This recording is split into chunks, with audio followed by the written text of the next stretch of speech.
ರಾಷ್ಟ್ರೀಯ ಮತದಾರರ ದಿನಾಚರಣೆಯನ್ನ ಬಾಗೇಪಲ್ಲಿ ತಾಲೂಕು ಪಂಚಾಯಿತಿ ಸಭಾಂಗಣದಲ್ಲಿ ಏರ್ಪಡಿಸಲಾಗಿತ್ತು.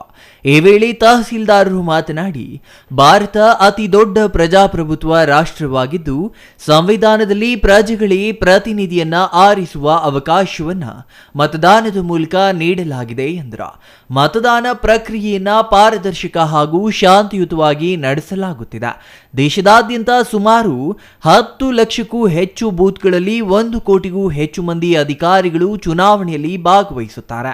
ಭಾರತದ ಪ್ರಜೆಗಳಿಗೆ ಯಾವುದೇ ಜಾತಿ, ಧರ್ಮ, ಪ್ರಾಂತ್ಯ, ಆರ್ಥಿಕ ಪರಿಸ್ಥಿತಿ, ಶೈಕ್ಷಣಿಕ ಸ್ಥಿತಿಗತಿಯಂತಹ ತಾರತಮ್ಯವಿಲ್ಲ.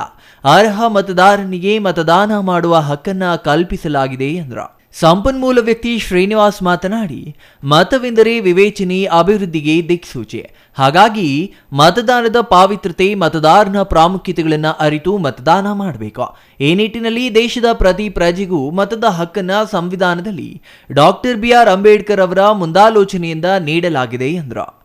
ತಾಲೂಕು ಉಸ್ತುವಾರಿ ಅಧಿಕಾರಿ ಡಾಕ್ಟರ್ ಅಶೋಕ್, ತಾಲೂಕು ಪಂಚಾಯಿತಿ ಮುಖ್ಯಾಧಿಕಾರಿ Ramesh, doctor Satyanarayana Reddy, Chinnakaivar Ramaiah, Tanuja, Narasimhareddy, R Hanumanthareddy, KV Adinarayana Reddy ಈ ಸಂದರ್ಭದಲ್ಲಿ ಹಾಜರಿದ್ದರು.